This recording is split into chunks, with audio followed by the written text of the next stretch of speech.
Okay, you need to hear this story. Seriously. It's so wild, so completely over the top, you'd swear it was made up for a movie. But it's not.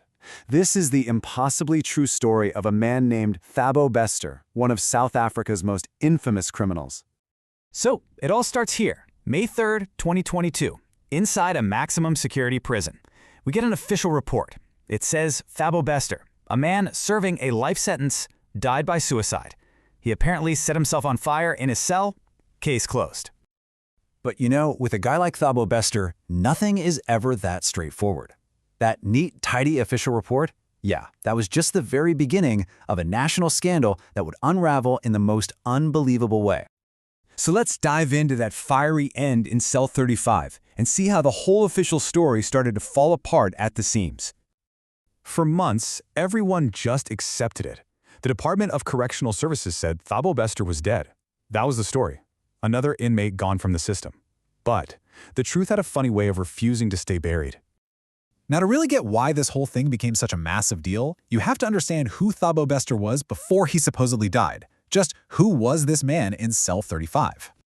This is him, Thabo Bester.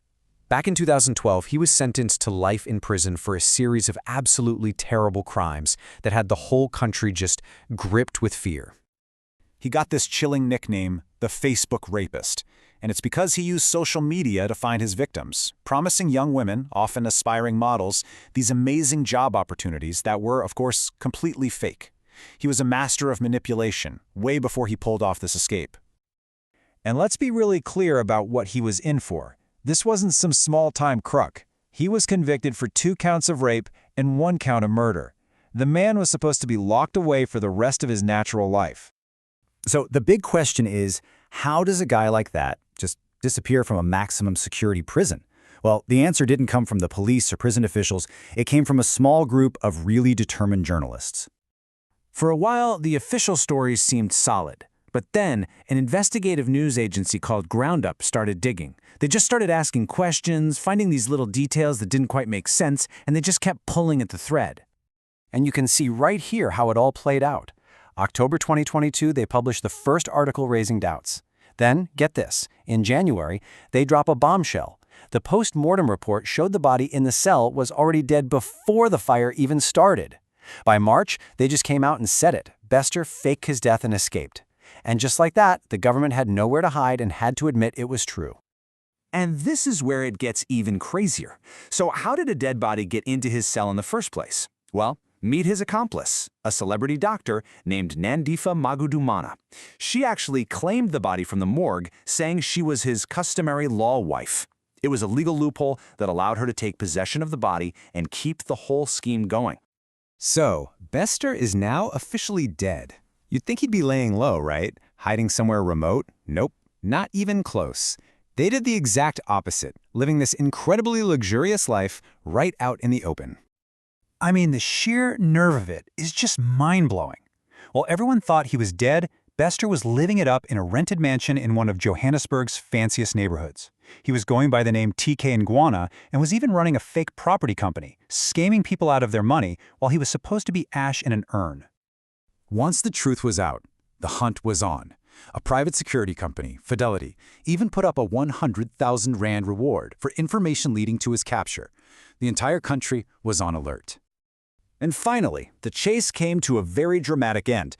Almost a year after his escape, the couple was tracked down all the way in Arusha, Tanzania.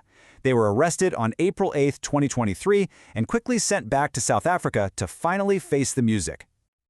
But hold on, because just when you think this story cannot possibly get any weirder, it does. After they caught him, the authorities stumbled upon something that just seems impossible. So when they arrested Bester, he had an American passport with a fake name. But here's the kicker. When the South African Department of Home Affairs went to look up Thabo Bester in their official records, they found nothing. Zero. As far as the country was concerned, he didn't exist. He was what they call a phantom citizen.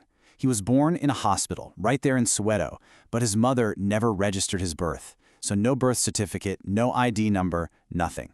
He lived his entire life, committed all these horrible crimes, and was even sentenced to life in prison, all without ever officially existing on paper. Just let that sink in for a second. The government of South Africa only officially created a record of Thabo Bester's existence on May 22, 2023. That's after he became a notorious criminal and after he pulled off one of the most embarrassing prison breaks in the country's history. And that just leaves us with this one massive, unsettling question. This whole nightmare, the crimes, the escape, the life on the run, it was all orchestrated by a ghost in the system. It really makes you wonder, how does a man who doesn't even exist on paper manage to create so much real-world chaos?